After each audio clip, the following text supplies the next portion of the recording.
Hi YouTube. Today I'm going to make what I call Mexican casserole. The beauty of this dish, besides it tasting fantastic, is that you get to use up all of your leftovers, or a good portion of them. The layers can be changed according to what you have, or just whatever way they happen to hit. There's a little bit of rhyme or reason, but not very much. The first layer you start with is the crust, and for this, another great thing that it does is it utilizes stale corn chips. They can be any kind. They could be Fritos, plain corn chips, Doritos, doesn't really matter. And I take a cup and simply crush them up in the bottom of the container. They don't have to be super fine. You just want to compact them is really more what you're looking to do. If you don't have stale corn chips, or any corn chips for that matter, you could use polenta. You could even use rice, which is actually quite good, but something to form your bottom layer. The next layer I usually do either meat or beans, and I happen to have some leftover taco meat because we had tacos the other night. Now that's certainly perfect for Mexican casserole, but if you don't have leftover taco meat, or leftover chili is another great one that you can use. You can use any meat that you have left over as long as it's removed from the bone. I've used leftover chicken, beef, anything. This is actually venison. But anyway, you make a layer of your meat. If you were to use plain meat as opposed to taco meat, and this is a little cheese on top, that's just because we threw it in there when we were done with the tacos. It's not necessary at all for this layer. If you did not have leftover taco meat or chili, then what you would want to do is season whatever meat you do use. And you would season it with your traditional Mexican type seasonings, which would be cumin. Cumin is very important, and that's really your Mexican flavor without the heat. But you could also add chili powder, cayenne if you like spicy, a little bit of oregano, some garlic, of course. Alright, so you make your meat layer. This actually goes together quite quickly and quite easily. The next layer is usually beans of some sort. I just happen to have leftover refried beans from the same meal, so that's what I'm going to use. I often use a can of beans, and they could be black beans, they could be kidney beans, anything you like, anything you have, as long as they're already cooked, of course. And I'm kind of sparse here on the refried beans, so this is going to be rather a thin layer, which doesn't matter. I would prefer to have more beans in this, but no big deal.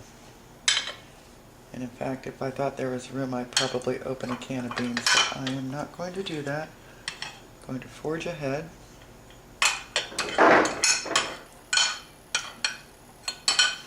Our next layer is going, after the beans, is going to be a layer of tomatoes. And again, I have leftover tomatoes from taco night. They could be fresh tomatoes, canned tomatoes. If you don't have leftover tomatoes, you could certainly use salsa. I used canned tomatoes, and so I'm going to use what I had left of that. If I don't have quite enough to make this next layer, I'll probably add some salsa in addition. And we're going to just keep layering things on.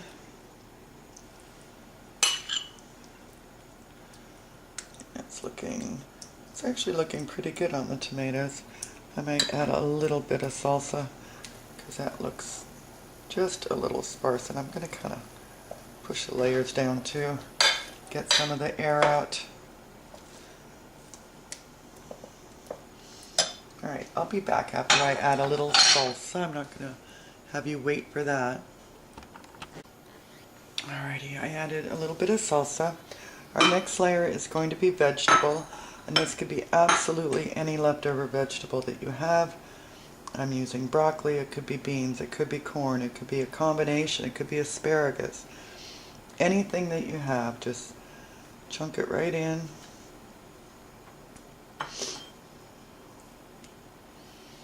I actually would prefer more vegetable than this, but this is what I have, so this is what I'm using. And amazingly, this is the only leftover veg I have. Surprise, surprise. The last layer is a layer of cream something. I've used cream of whatever soup, and it can be any kind. It can be mushroom, celery, chicken. We had cream chip beef last night for dinner, so I'm going to use that as my top layer. And it's actually going to add a little more veg because there's some peas in it, and a little more beef because there's the dry beef. But you want a cream layer of something. And if you wanted to, you could add sour cream to this layer. I don't. I just leave that up to people at the end if they want sour cream or not. And I'm going to have just barely enough of this to cover the top of this casserole. But you can see it's a pretty forgiving dish. Now, once I get this put together, it will go in a 350 oven for about between 30 and 45 minutes. I'm going to put foil on it just to help keep everything moist, although it's not absolutely necessary, but I think it's a good idea. After it's baked for 30 to 45 minutes, you take the foil off and you put grated cheese on top. I usually use cheddar. Today I'm using Monterey Jack because that's what I have. And usually I use grated, but I'm just going to make slices of it because this happens to be a brick of cheese. Let's see if that's on camera. So I'll just slice that and put it on top. Now, as always, you're not going to see the finished product because that would mean my family would have to know that I'm filming. So by the time this is done, they will be home and you will not get to see it. So you don't get to see the pretty finished product, but trust me, it's wonderful. I hope you try it. It uses up those leftovers. Take good care, folks.